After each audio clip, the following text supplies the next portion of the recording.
semuanya, kita dari Civil Exploration atau CIVEX, salah satu sub-broker Rainforsia oleh Departemen Keilmuan dan Keprofesian HMS FPTK UPI.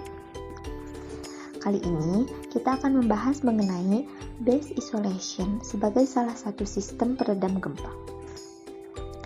Seperti yang kita ketahui, bencana gempa telah banyak menimbulkan kerugian. Tercatat, banyak gempa berskala besar yang telah menimbulkan banyak korban jiwa serta berbagai kerusakan parah pada bangunan. Bencana gempa tidak dapat diprediksi kedatangannya, sehingga cara yang bisa dilakukan hanya meminimalisir kerusakan sekecil mungkin. Nah, seiring perkembangan zaman, bangunan-bangunan yang dibuat sekarang telah dirancang tahan gempa.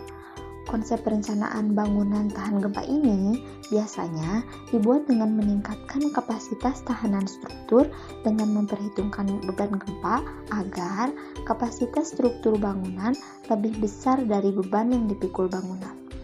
Namun, pada bangunan besar di daerah dengan rawan gempa yang tinggi, cara tersebut dinilai kurang efektif karena untuk meningkatkan kekuatan struktur perlu tambahan biaya untuk bahan yang tidak murah. Sehingga dicarilah alternatif lain untuk mengurangi dampak gempa. Salah satunya dengan meredam beban gempa menggunakan teknologi base isolation. Base isolation terbuat dari lembaran karet yang direkatkan pada plat baja secara bergantian. Base isolation ini ditempatkan di bawah bangunan, tepatnya di antara bangunan dan fondasi dasar. Secara sederhana, base isolation ini memiliki tujuan untuk memisahkan bangunan bagian atas dengan bagian dasar yang langsung menyentuh tanah, sehingga gempa tidak langsung berdampak pada bangunan, namun diredam terlebih dahulu oleh base isolation. Nah, di sini kita bisa lihat ilustrasi dampak gempa pada bangunan konvensional dengan bangunan yang menggunakan base isolation. Nah, gimana? Kelihatan nggak perbedaannya? Lalu, bagaimana sih cara kerja base isolation sebagai peredam gempa? Base isolation memiliki kekakuan geser yang relatif kecil, sedangkan bangunan memiliki waktu getar alami yang lebih panjang. Sehingga saat sebuah bangunan dipasang base isolation, percepatan gaya akibat gempa yang bekerja pada bangunan tersebut menjadi lebih kecil. Saat terjadi gempa, base isolation akan meregang dan meminimalisir getaran gempa pada bangunan.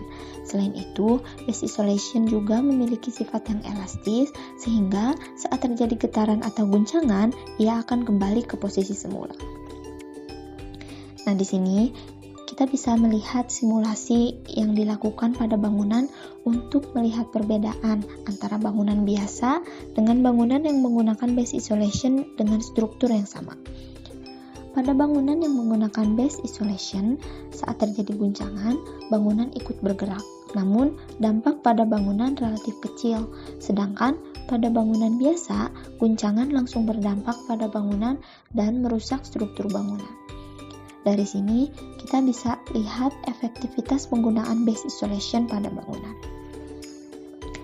Namun, sangat disayangkan, base isolation memiliki harga yang tergolong mahal, serta dibutuhkan tenaga yang ahli untuk pemasangan serta perawatannya.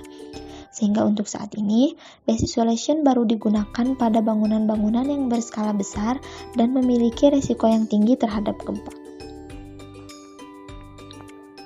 Nah, ini ada beberapa contoh bangunan-bangunan besar di dunia yang menggunakan base isolation. Pertama, ada Apple Park di California, kampus kesehatan Adana di Turki, lalu ada Tokyo Skytree di Jepang. Selain bangunan-bangunan besar tersebut, ternyata di Indonesia juga ada loh bangunan yang menggunakan base isolation. Salah satunya yaitu bangunan pabrik Bridgestone di daerah Bekasi dan Karawang, Jawa Barat. Gak kerasa nih, kita sudah sampai di akhir pembahasan. Gimana? Setelah lihat penjelasan sebelumnya, menurut kalian perlu gak sih bangunan di Indonesia menerapkan sistem base isolation ini? Oke, mungkin sampai sini aja ya pembahasan kita kali ini.